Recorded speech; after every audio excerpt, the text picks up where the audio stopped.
Before Abraham, there was Abram, the same person, but Abram only became Abraham after a few failures in his walk with God. So here are 3 things that we learn about Abraham in Genesis 11 to 12. The first is he's a descendant of the line of Shem. As a reminder, Shem is one of Noah's sons, and Noah has that prophecy where he says Shem is a blessing to God. There's already a hint that somewhere along Shem's line, there will be someone that acts as a blessing to God. The second thing is Abraham's quite a family man. You see, even though he didn't have a child of his own at this time, when his brother died, Abraham took care of his nephew. His name's Lot. And Lot comes up a lot in Abraham's story. And number 3 is that he was married to a very beautiful woman called Sarah. And her beauty actually acts as a failure point for him in the next chapter. And what we know about Sarah at this time is she was having trouble conceiving. So nothing extraordinary about Abram up until this point, except for one thing. You see, at this point, Abram's obedience to God is what made him extraordinary. This came from the story in Babylon, where God has asked us all, mankind, to go and fill the earth. But people were building Babylon because they were too scared to leave. There were very few willing, obedient people at this time. But God finds obedience in ordinary Abram. God says, go, get out of this country, leave your family, leave your father's house, and go to a promised land that I have for you. That promised land is Canaan. And he says, I will make you a blessing, and in you, all the families of the earth will be blessed. Now, that latter part about all the families being blessed on the earth is a bit less about Abraham and more about his descendants. And if you want to know more about it, you should go watch the video I made on God's chosen people. But the first part, I will make you a blessing, was specific for Abram. He was meant to be a blessing in his time. What happens next in this chapter is the man who is supposed to be a blessing actually acts like a curse. As Abram is obeying God, he's on his way to Canaan. There's a drought in Canaan, therefore he goes down to Egypt.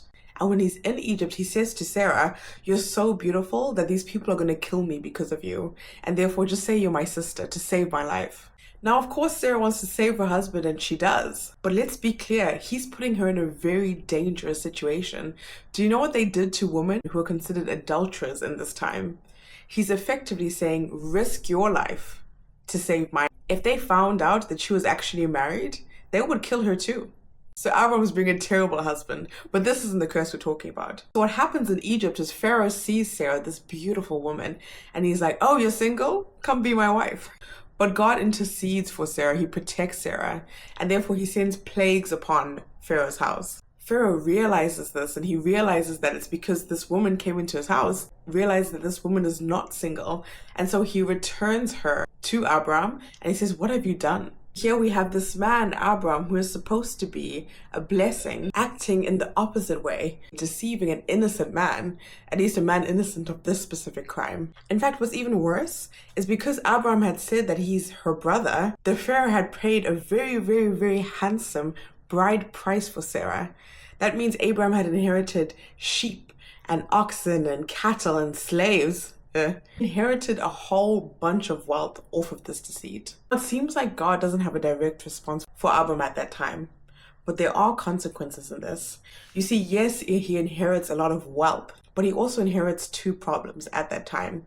The first one is, with that wealth, his laborers and his pseudo-son Lot's laborers start to quarrel, and therefore he has to separate from Lot.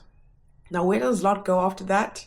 He goes to Sodom and Gomorrah, a city that God is about to destroy. So the consequence of Abram getting all of this wealth is that he departs from the only family member he has left, the only blood relative he has left, and that blood relative ends up going to danger. The second thing that Abram inherits is Hagar.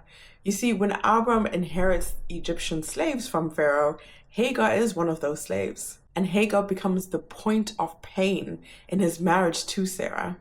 It's also his point of failure with God. But I'll save that part for tomorrow's Bible study.